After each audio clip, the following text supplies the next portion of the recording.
Muy bien, en esta ocasión vamos a revisar los aspectos más importantes de esta segunda parte de infectología. Entonces, en clase revisábamos que uno de los temas importantes, la endocarditis. Varias formas de endocarditis no infecciosas e infecciosas. Esta última, la más importante. Entonces, al ser de origen infeccioso, muy importante recordar las etiologías. Entonces, dependiendo del tiempo de evolución, hace más probable una u otra etiología. Como vemos aquí, esta forma de clasificarla, una endocarditis infecciosa aguda, cuando tiene menos de 2 semanas de evolución, la causa más frecuente, que al ser la forma de presentación más frecuente, es la causa más frecuente en general de todas las formas de endocarditis infecciosa. Estafilococo aureus, como vimos, también conocido como estafilococo coagulasa positivo o estafilococo dorado.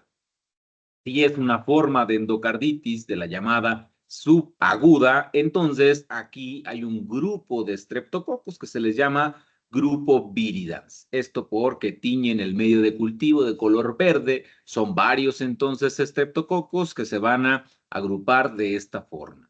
En la endocarditis infecciosa crónica, más de un año de evolución, es más probable que se trate de Coxiella burnetii. Recordar, es la causa de la fiebre Q. Entonces, dependiendo de la forma de presentación, hace más probable una u otra etiología. En relación con esta endocarditis, es muy importante recordar las características clínicas. Dos inicialmente son las más frecuentes. La presencia de fiebre puede incluso comportarse como una fiebre de origen desconocido. Si esto se acompaña de un soplo nuevo y que sea un soplo de insuficiencia valvular, cualquiera de las válvulas, las más frecuentes, las del lado izquierdo, hace más probable la presencia de estos dos datos. Si además le agregamos datos de embolismo o fenómenos embólicos o fenómenos inmunológicos o inflamatorios. Dentro de los fenómenos embólicos puede ser, se desprende una parte de la vegetación de la lesión característica en estos casos y entonces ocluye a nivel del sistema nervioso central, se va a manifestar como un evento vascular cerebral que posteriormente se va a infectar y puede terminar en un absceso cerebral. Si la afectación es del lado derecho, entonces el embolismo será a nivel pulmonar, generando varios émbolos sépticos que generan lesiones en el parénquima pulmonar. Puede ser que el embolismo sean pequeños émbolos que ocluyen de manera distal en las extremidades, sobre todo las inferiores, generando estas llamadas manchas de Janeway. Otros fenómenos, dijimos, son fenómenos inmunológicos o inflamatorios, es decir, son consecuencia de una respuesta del sistema inmune ante la presencia de dicha infección. Pueden ser, por ejemplo, las manchas de Roth, que en este caso se presentan a nivel de la retina en el fondo de ojo. Pueden presentarse también en extremidades, pero estos que son nódulos, se le conoce como nódulos de Osler. También unas lesiones a nivel ungueal, las llamadas hemorragias en astilla, lesiones en astilla. Otras manifestaciones que son también producto de un fenómeno inmunológico son las hemorragias, pero a nivel subconjuntival puede desarrollarse una glomerulonefritis y manifestarse como un síndrome nefrótico, sobre todo, y al ser un proceso infeccioso que se caracteriza por la bacteriemia, va a haber un crecimiento de uno de los principales órganos linfoides, el vaso. Entonces hay una esplenomegalia reactiva que también se puede identificar a la hora de abordar las características clínicas o que nos lo pueden plantear en algún caso clínico. Para el diagnóstico se utilizan los criterios de Duke modificados, que incluye criterios mayores que son cultivos, hemocultivos, sobre todo mientras más sean, más probable. Para los gérmenes convencionales deben ser al menos 2 cultivos positivos, hemocultivos, por ejemplo, para Staph aureus. Si se trata de gérmenes que son menos frecuentes, entonces, o difíciles de cultivar, entonces, por ejemplo, Coxiella burnetii con un cultivo es suficiente para que cumpla con el criterio. También Dentro de los criterios mayores, los de imagen, sobre todo en el ecocardiograma, idealmente un transesofágico que identifique la lesión característica que mencionábamos, la vegetación, aunque pueden ser otras características de imagen. Finalmente, los criterios menores, que son criterios clínicos, desde factores de riesgo para que desarrolle la endocarditis hasta los fenómenos que vimos, embólicos y los inmunológicos. En relación con el tratamiento, es importante recordar cuándo va a ser, además del tratamiento médico, el esquema antibiótico, va a indicarse un tratamiento quirúrgico, la resección y el reemplazo valvular. La principal indicación, porque es la principal causa de muerte en el paciente con endocarditis, la insuficiencia cardíaca aguda, producto de la afectación valvular severa de forma aguda. Entonces, si se presentan datos de insuficiencia cardíaca, como el edema agudo pulmonar, entonces es una indicación de tratamiento quirúrgico. Que sean hongos o bacterias resistentes, que haya afectación grave a nivel local, como los bloqueos avanzados, las fístulas, un embolismo o que se presenten lesiones grandes, vegetaciones de más de 10 milímetros, que son las que en relación con su tamaño también será proporcional el riesgo de embolismo. Entonces, por eso en estos casos se prefiere el manejo quirúrgico. Otro aspecto que ha sido preguntado en el examen, la prevención de esta endocarditis, la profilaxis. Entonces, ¿cuándo va a estar indicado? Cuando el paciente tenga factores de riesgo, por ejemplo, las cardiopatías, las valvulopatías o que ya tenga una prótesis valvular por algún otro motivo y que se va a exponer a una situación de riesgo. Por ejemplo, el más frecuente, los procedimientos dentales que impliquen irrupción de la mucosa de la cavidad oral o algún otro procedimiento, pero asociado a un proceso infeccioso. En estos casos, se va a indicar la profilaxis. La más importante, amoxicilina. 2 gramos dosis única, 1 hora antes del procedimiento. Si el paciente es alérgico, entonces la alternativa, clindamicina, 600 miligramos, de igual forma, dosis única, 1 hora antes del procedimiento. Vimos en clase las infecciones de tejidos blandos, la más importante de ellas, la celulitis. Dentro de las causas, 2 son las principales. Primero, Streptococcus pyogenes, después Staphylococcus aureus como causa. Después tenemos otros agentes como son los clostridios, anaerobios o pueden ser, si está asociado a los cuidados intrahospitalarios, las pseudomonas. Hay que recordar de la celulitis las características clínicas. Entonces, vamos a tener que en la mayoría de las veces tiene una fuerte asociación con estados de inmunocompromiso, como puede ser diabetes, uso de corticoides o enfermedades como VIH. Entonces, ya sea que tenga un estado que aumenta las probabilidades y además se puede presentar una herida previa, es decir, un foco, un sitio por el cual entraron los gérmenes hacia el tejido celular subcutáneo. Entonces puede ser un antecedente que nos plantee.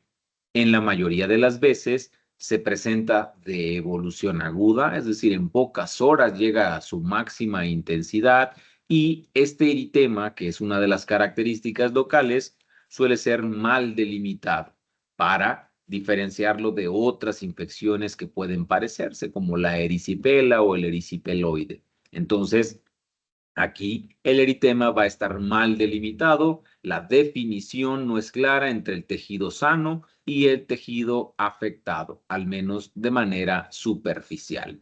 En la mayoría de las veces suele ser unilateral una de las extremidades, sobre todo extremidades inferiores que son las más afectadas.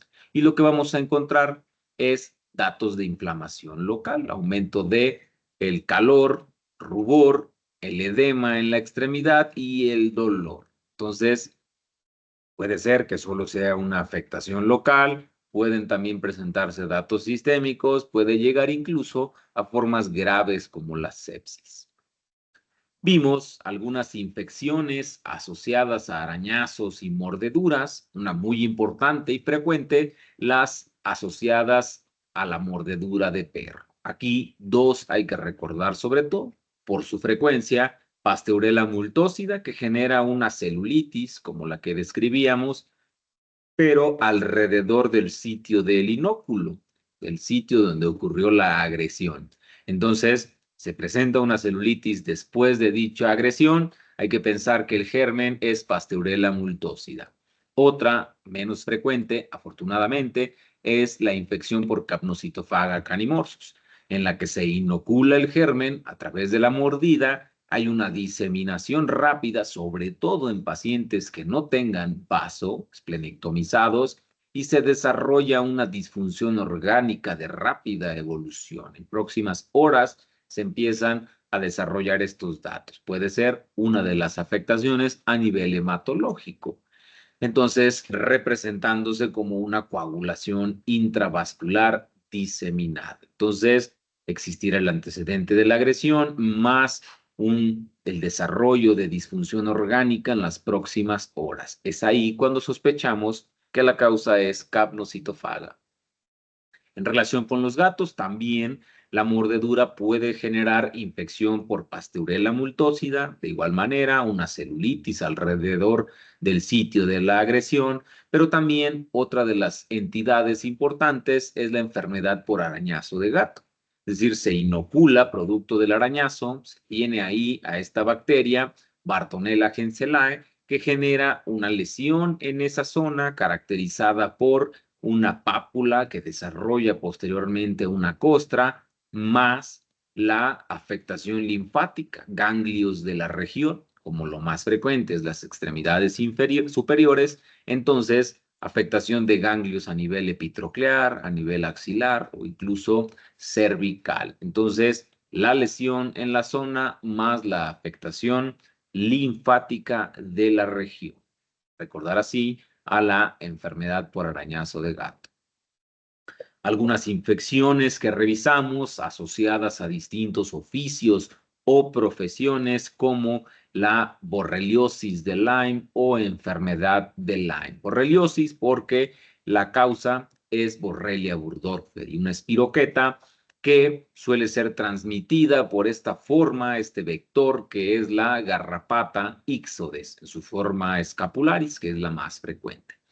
Dentro de las etapas de esta ixodes, la más frecuente que se asocia a transmisión de la enfermedad es en su etapa de ninfa. Entonces, es ahí que cuando producto de la punción prolongada varias horas, se genera el inóculo suficiente para que desarrolle la enfermedad. Entonces, posterior a eso, se desarrollan los signos y síntomas. El primero que suele presentarse es el eritema migratorio. En el sitio donde ocurrió el inóculo se empieza a desarrollar una lesión eritematosa que va migrando en su periferia. Se le conoce también como imagen en ojo de buey por las características que puede tener. Posteriormente puede haber ya afectación a nivel de el nervio facial, una parálisis facial periférica, puede haber afectación a nivel del sistema de conducción en el corazón, caracterizando sobre todo por bloqueos auriculoventriculares de grado variable desde 1 hasta 3.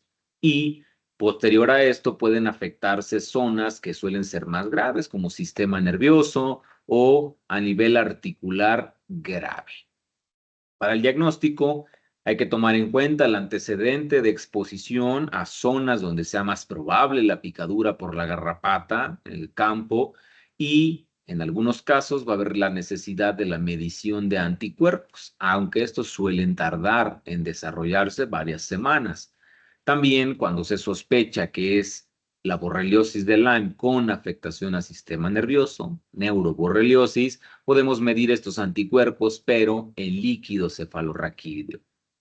Una vez establecido el diagnóstico, el tratamiento, en la mayoría de las veces, una de las tetraciclinas, doxiciclina, con buena respuesta.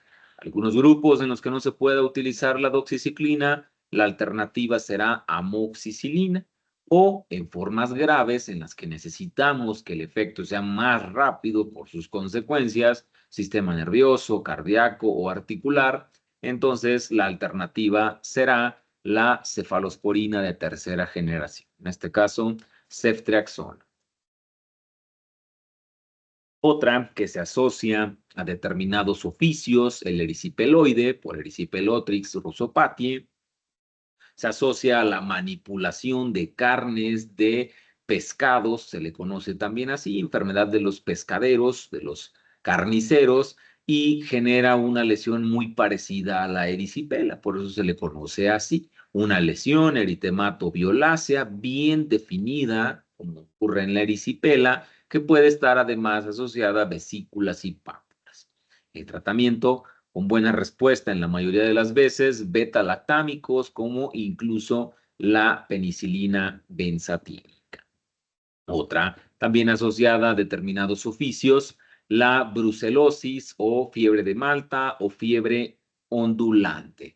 Es muy importante recordar los métodos para el diagnóstico. Primero, como método de presunción, más rápido, la prueba de Rosa de Bengala. Mide una reacción de manera inespecífica, pero al ser positiva, entonces esta prueba nos ayuda, nos orienta a que debemos proceder a una prueba más específica, que son los métodos de confirmación. Primero, el test de aglutinación estándar, SAT, que detecta sobre todo anticuerpos de tipo IgM. Por eso su utilidad será en etapas iniciales de la enfermedad. Posteriormente, la prueba que mide ambos, tanto IgM como IgG, 2-mercaptoetanol. Entonces, será de utilidad, pero cuando haya un curso avanzado de la enfermedad, varias semanas de evolución. En caso necesario, sobre todo resistencia, se procede al hemocultivo o mielocultivo con el clásico medio que es el de Ruiz Castañeda. Vimos a la fiebre tifoidea o fiebre entérica. Aquí, Salmonella tifi o Paratifi, que son los más importantes, caracterizados sobre todo por picos febriles, de ahí el término, cefalea, malestar general y sobre todo dolor abdominal. Puede presentarse además un exantema a nivel de tórax y abdomen que se le conoce así como roceola tifoídica o rash tifoídico. Entonces, son las características principales. Para el diagnóstico, utilizamos en la práctica el hemocultivo en la primera semana o el coprocultivo a partir de la tercera semana, aunque el estándar de oro es el mielocultivo, porque incluso a pesar del tratamiento antibiótico, todavía puede ofrecernos resultados con certeza para determinar resistencias o determinar el esquema antibiótico. Entonces, no se hace generalmente, pero es el mejor de los métodos que tenemos. Existen otros como las reacciones de Vidal,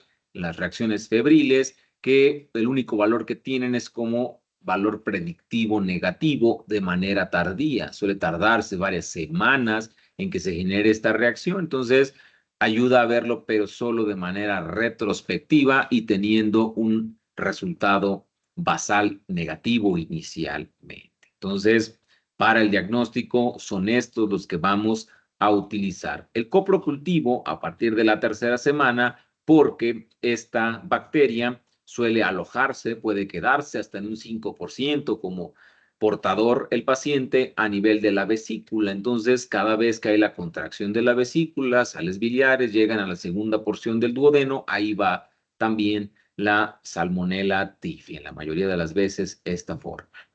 El tratamiento en la forma de enfermedad como tal, las fluoroquinolonas son de primera elección. Cuando no es posible utilizarlas por algún grupo en específico, entonces macrólidos como la acitromicina.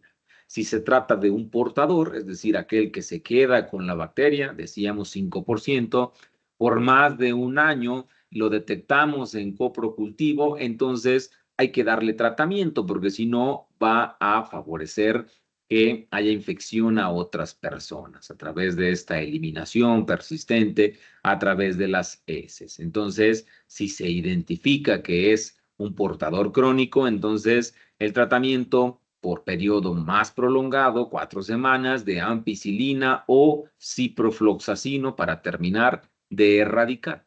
En caso de resistencias, entonces se puede proceder a la erradicación del sitio donde queda alojado, que es la vesícula, entonces la colecistectomía.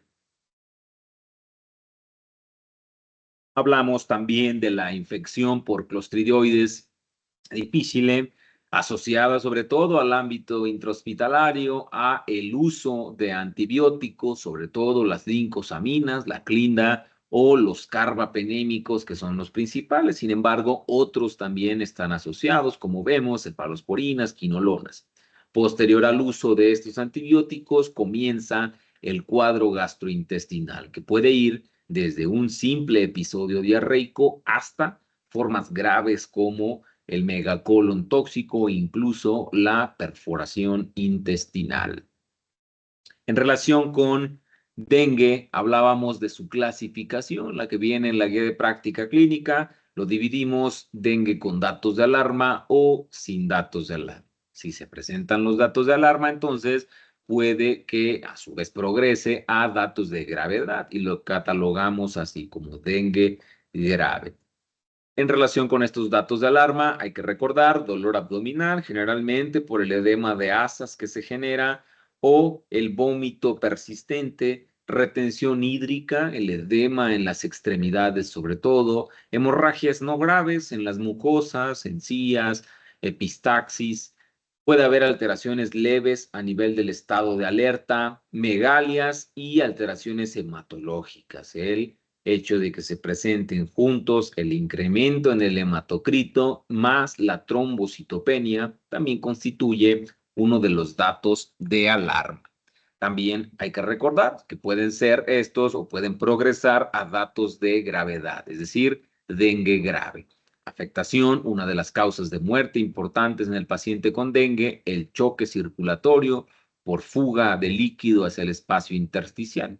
Esa misma fuga puede condicionar edema agudo pulmonar, entonces caracterizarse por una insuficiencia respiratoria, producto de la trombocitopenia grave que puede llegar a presentarse. Puede haber también hemorragias graves, hemorragias que generen inestabilidad hemodinámica o hemorragias en sitios importantes como lo es el encéfalo. También otro dato de gravedad, afectación hepática importante con daño hepatocelular que genere una elevación de las transaminasas, sobre todo ALT, mayor a 1000 o alteraciones graves en el estado de alerta, generalmente también por afectación directa, por edema o incluso por encefalitis por este virus del dengue. Para el diagnóstico es más probable que encontremos como resultado positivo uno de estos métodos de acuerdo a la evolución del cuadro. Del día 0 al día 5 es más probable que encontremos esta prueba, que es una prueba directa, NS1, la proteína no estructural tipo 1. Si esta es negativa y tenemos alta sospecha, entonces medimos anticuerpos. A partir del día 6 en adelante, es más probable que solo encontremos los anticuerpos. Hay menos viremia y, por tanto, menos probabilidades de encontrar el NS1. Entonces, medimos anticuerpos, IgM o, si hay alta sospecha, entonces IgG. La prueba de PCR se reserva, de acuerdo a la guía de práctica clínica, para estudios epidemiológicos. Hablábamos en clase de las principales características de la neumonía adquirida en la comunidad y decíamos que una forma de clasificarla es de acuerdo a las características de imagen. Entonces, una de las más frecuentes, al ser la causa más frecuente, el neumococo, es esta, la neumonía lobar. Entonces, una lesión a nivel de uno de los lóbulos que se caracteriza por una radioopacidad, pero con frecuentemente la presencia de este dato que es el broncograma aéreo. Con estos datos podemos sospechar que se trata de estas principales etiologías. El más frecuente neumococo, pero puede ser también Haemophilus influenza o Klebsiella pneumoniae. Otra forma de presentación, de acuerdo a la imagen, es la intersticial, asociada sobre todo a virus Por eso, su presentación bilateral, caracterizada por afectación al intersticio, generando en fases avanzadas la imagen en vidrio deslustrado. Y entonces, les decía, sobre todo virus respiratorios, pero también algunas bacterias atípicas como micoplasma, como Coxiella o incluso hongos en el paciente con VIH, sobre todo Pneumocystis jirovecii. Otra forma de presentación, cuando la diseminación hacia el parénquima pulmonar es por vía hematógena, la neumonía de focos múltiples. Múltiples lesiones, pues, producto de esta diseminación, y ahí es más probable que se trate de Staphylococcus aureus como etiología. Otra forma, conforme evoluciona esta neumonía, la neumonía lobar, puede desarrollar zonas de necrosis, que se le conoce así como neumonía necrotizante, varias zonas de necrosis que generan cavernas, típicamente provocadas por anaerobios o por Staphylococcus aureus. Además de los datos de la propia neumonía, podemos encontrar datos de las complicaciones, como puede ser el derrame paraneumónico en la imagen C, una de las principales causas de derrame de tipo exudado. Entonces, es otro aspecto que se debe evaluar. Cuando se establece el diagnóstico, hay que establecer el riesgo que tiene el paciente, ¿no? La gravedad del mismo, el pronóstico que se va a tener. Una de las que se plantean en la guía, CURB-65, un acrónimo, entonces la C de confusión, la U de urea o BUN, la R de frecuencia respiratoria, 30 o más como corte, la B de presión arterial, entonces una sistólica menor a 90 o una diastólica menor a 60 y finalmente el 65 de la edad. Además de esa, otra de las más complejas y completas, índice de severidad de la neumonía, donde además se van a evaluar características como las comorbilidades o las alteraciones tanto en laboratorio como en imagen. Entonces, más completa para determinar el pronóstico en estos pacientes y asimismo tomar decisiones al respecto. Otra que se utiliza para determinar el riesgo que tiene un paciente de llegar a requerir de la ventilación mecánica invasiva o de requerir de aminas presoras. Se le llama SMART-CoV. Entonces, se evalúan aspectos como la presión arterial que ya veíamos, características de la imagen, la frecuencia respiratoria, la frecuencia cardíaca, la alteración neurológica o los gases y el pH. Entonces, nos va a dar un puntaje. De acuerdo a ese puntaje, nos va a calcular qué probabilidades hay de lo que decíamos, de que llegue a la ventilación mecánica invasiva o a requerir, pues, de aminas presoras por un estado de choque.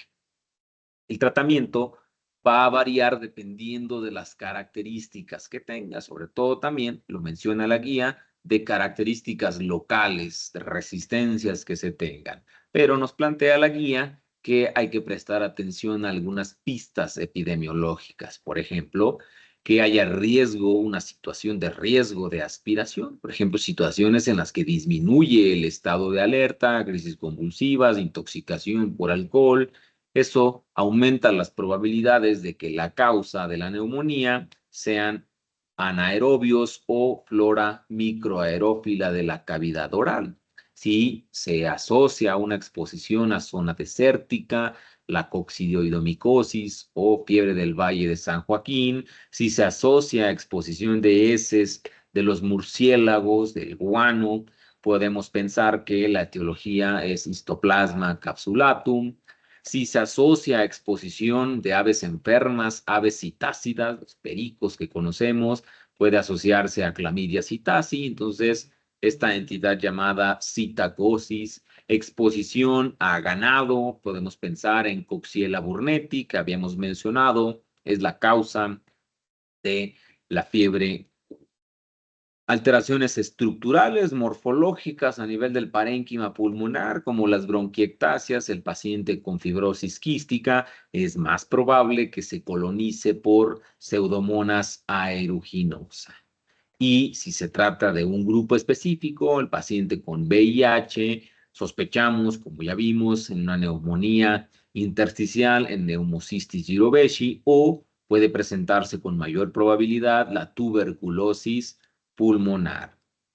Otra que ha sido pregunta en el examen, la tularemia, Francisella tularensis, asociada a la exposición al pelo de animales silvestres, por ejemplo, el conejo. Entonces, uno de los ejemplos es la taxidermia. Personas que se dedican a disecar animales tienen mayor exposición, por tanto, mayor probabilidad de esta etiología. Revisamos los principales parásitos que generan enfermedad y vimos la tripanosomiasis americana, también conocida como enfermedad de Chagas o enfermedad de Chagas más. Dos formas de presentación clínicamente. El Chagas agudo, que se caracteriza por el chagoma, si la lesión es en determinada zona del cuerpo, o si es a nivel facial, el llamado signo de Romaña masa. Edema generalmente unilateral, bipalpebral, y que evoluciona de forma crónica, se presenta sobre todo indoloro. En el caso del Chagas crónico, cuando han pasado generalmente varios años de la exposición, se va a caracterizar por el megacolon, megaesófago y la miocardiopatía chagásica, una forma de miocardiopatía dilatada. Entonces, son las características que van a acompañar a esta forma crónica en la mayoría de las veces. A su vez, cada una de estas, como vimos en clase, va a determinar ciertas características. El diagnóstico, si estamos hablando de la forma aguda, una visualización directa en gota gruesa, un frotis en el que vamos a identificar las formas infectantes, tripomastigotes en este caso, o puede hacerse un estudio del material genético, PCR. Si estamos hablando del Chagas crónico, entonces es menos probable la presencia de los parásitos en sangre y lo que vamos a identificar son anticuerpos contra Trypanosoma cruzi. El tratamiento, dos fármacos que son los que se utilizan, puede ser nifurtimox, el que plantea la norma oficial, o la alternativa benznidazol. En relación con el paludismo, hay que recordar su vector, la hembra de Anopheles, sus formas principales, vivax, ovale, malaria y la forma más grave que es falciparum. En nuestro medio, el más frecuente, Plasmodium vivax. Las características clínicas en las formas leves puede ir incluso nada, asintomático, o la fiebre acompañada de escalofríos, diaforesis, que típicamente se describe como terciana o cuartana. Cada 3 o cada 4 días se presenta el pico febril, producto de la hemólisis, la exposición de estas moléculas que funcionan como pirógenos, se desencadena el pico febril. A su vez, esta lisis puede condicionar anemia o incluso la reacción inmunológica que determina la esplenomegalia. Para el diagnóstico, también visualización, gota gruesa, con tinción de Giemsa. Vamos a encontrar a los parásitos al interior de los eritrocitos, los merozoitos, los gametocitos. Entonces, de esa forma se establece el diagnóstico. En lugares de riesgo, si zonas endémicas, se utilizan algunas pruebas, que son pruebas rápidas que miden anticuerpos. El tratamiento para las formas sensibles, las que predominan en nuestro medio, como Vivax, dos fármacos, cloroquina y primaquina. Si se trata de formas graves y resistentes, entonces utilizamos fármacos que se les llama artemesinas, artemeter, artesunate, junto con mefloquina, por ejemplo, uno de los esquemas para formas graves como lo es el paludismo cerebral. En relación con la leishmania, sus dos formas de presentación, leishmania visceral, también llamada fiebre negra o calazar, sobre todo en nuestro medio, esta forma que se llama leishmania chagassi, que forma parte a su vez de un grupo que se denomina leishmania donovani, complejo de leishmania donovani. Lo más frecuente en nuestro medio, la forma cutánea, la llamada úlcera de los chicleros, provocada por esta forma de leishmania, leishmania mexicana, y transmitida por este vector Lutzomia. En relación con los protozoarios que vimos, uno muy importante, las amibas, entameba histolítica, generando el absceso hepático amibiano. Hay que recordar las indicaciones para el tratamiento quirúrgico, cuando se encuentre cerca de la cápsula de Gleason, que haya una ruptura inminente, riesgo alto de ruptura, también de acuerdo al tamaño, 10 centímetros. Si es que no hubo una respuesta al tratamiento médico posterior a 72 horas del mismo, por algún motivo no podemos utilizar el tratamiento médico, zonas de riesgo como el lóbulo izquierdo o que ya se hayan presentado algunas complicaciones pleuropulmonares, la diseminación hacia el espacio pleural o incluso hacia la vía aérea con la expulsión de grandes cantidades de líquido achocolatado que le llamamos vómica. En caso de que no cumpla con alguno de estos criterios, entonces el tratamiento de elección metronidazol o algún derivado o para la forma luminal en caso de que coexistan el yodoquinol. Otro protozoario importante en nuestro medio, Giardia lamblia, igual que estos otros, por transmisión fecal oral, en la mayoría de las veces asintomático, puede generar diarrea por mala absorción, por un efecto mecánico. Se adhiere Giardia, decíamos en clase, a través de sus ventosas y puede de forma crónica condicionar datos parecidos al síndrome de intestino irritable, con dolor, con cambios en el hábito intestinal. Para el diagnóstico, en este caso, también con coproparasitoscópico, pudiendo identificar a los trofozoiditos, sus formas móviles o incluso identificando a los quistes. El tratamiento, de igual manera, metronidazol o tinidazol y una alternativa en la gestación, la paromomicina. Pasamos ahora a los nemátodos, las lombrices, en este caso, la más importante, Ascaris lumbricoides, que va a generar en la mayoría de las veces también formas asintomáticas. Puede llegar a generar datos abdominales que son inespecíficos, alteraciones en el desarrollo en el caso del pediátrico o, producto de su ciclo biológico, desencadenar infiltrados pulmonares móviles asociados a eosinofilia. Cuando son en gran cantidad, pueden condicionar incluso la obstrucción intestinal. Aquí el diagnóstico también puede ser visualizar en un coproparasitoscópico los huevecillos de Ascaris o visualizar directamente al nemátodo adulto cuando se expulsa a través del tracto gastrointestinal o incluso a través de la parte superior de la vía aérea o incluso la cavidad oral. Tratamiento, en este caso que se trata de nemátodos, albendazol o mebendazol como alternativa. Otro importante, Enterobius verbicularis, también llamado Oxyurius, tiene estos dos nombres. Entonces, aquí se va a caracterizar por la migración de la hembra hacia la región perianal que genera ahí prurito anal vespertino y, a su vez, muy frecuente, este sonido que genera la fricción de las piezas dentarias, el bruxismo.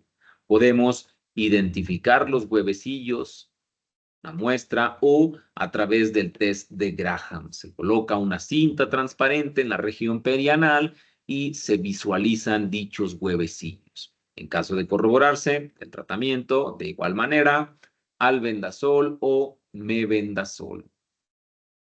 Una de las formas de infección producto de la forma larvaria del céstodo, en este caso de Taenia solium, la cisticercosis. Dentro de las formas de presentación de la cisticercosis, la más importante, la neurocisticercosis. Entonces, la forma típica de presentación, siendo la causa número 1 de epilepsia de origen en el adulto, de presentación en el adulto, de presentación tardía, las crisis convulsivas, entonces va a ser su principal forma, porque en la mayoría de las veces va a ser una presentación parenquimatosa. Puede ser también extraparenquimatosa. Cuando se encuentra de manera extraparenquimatosa puede causar obstrucción del drenaje de líquido cefalorraquídeo, provocando hipertensión intracraneal, o cuando se encuentra en el tercer ventrículo puede provocar este llamado síndrome de Bruns. Se genera una obstrucción producto de movimientos bruscos de la cabeza y condiciona los datos de la hipertensión intracraneal. Se le conoce así. Puede haber en afectación parenquimatosa datos de focalización, ya sea dependiendo de la zona donde se encuentre, alteraciones en el movimiento, en el lenguaje o movimientos incluso anormales. Cuando hay una diseminación importante en ciertas zonas de la corteza implicadas en procesos cognitivos, puede haber déficit de estos, de la memoria, de la atención. Puede haber incluso de manera masiva una llegada de cisticercos al sistema nervioso central y condicionar una encefalitis aguda, encefalitis por cisticerco. O la otra es que en las etapas iniciales no genera ningún síntoma, cursa de manera asintomática. Para el diagnóstico se utilizan estos criterios que se llaman criterios de Del Bruto, Oscar Del Bruto, donde los clasificamos en absolutos, mayores, menores y epidemiológicos. Los más importantes a recordar son los absolutos. Un estudio de imagen que revele las características propias del cisticerco en su forma quística, es decir, líquido con un escólex en su interior. Si ya lo identificamos en una biopsia o en una autopsia, histopatológico, o se identifican directamente, ya sea en la cámara anterior o a nivel del vítreo. Dentro de los criterios mayores, la presencia de anticuerpos, que se haga una prueba diagnóstico terapéutica, se da el tratamiento y si hay mejoría, entonces sugiere que esa fue la causa. Una lesión sugestiva que no cumple con todos los criterios, pero hace sospechar o que haya resuelto la lesión de manera espontánea.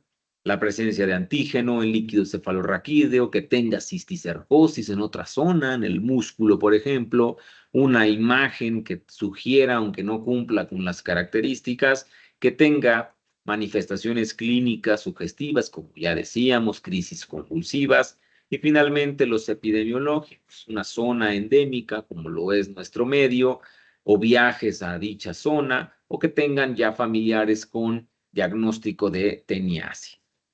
Se va a establecer diagnóstico definitivo con uno de los criterios definitivos de los tres que decíamos, de imagen, histopatológico o la visualización directa, o la presencia de dos de los mayores con un menor o un epidemiológico. Se establece diagnóstico probable cuando solo es un mayor con dos menores o un mayor con un menor y un epidemiológico, o la presencia de tres menores y un epidemiológico. Ahí hablamos, pues, de diagnóstico probable de acuerdo a Del Bruto. El tratamiento, pues lo primero, como su principal forma de presentación, son las crisis convulsivas, el uso de anticomiciales, con los que más experiencia se tiene, DFH, valproato, levetiracetam. El tratamiento antiparasitario, sí, albendazol o praziquantel o ambos, son más efectivos, más costosos, pero más efectivos. Y cuando se presenta en su forma quística, sobre todo dos lesiones o más quísticas, debemos utilizar esteroide antes del tratamiento antiparasitario, esto para disminuir el proceso inflamatorio que se puede desencadenar con empeoramiento incluso de las crisis o del edema cerebral. Entonces, se utiliza corticoide, dexametasona, prednisona, antes de utilizar el albendazol o el praziquantel, y solo en algunos casos el tratamiento será quirúrgico. Por ejemplo, estas extraparenquimatosas, cuando hay oclusión del drenaje de líquido, entonces en esos casos, por medio de endoscopía, el drenaje de la lesión. Sería todo por esta ocasión. Muchas gracias.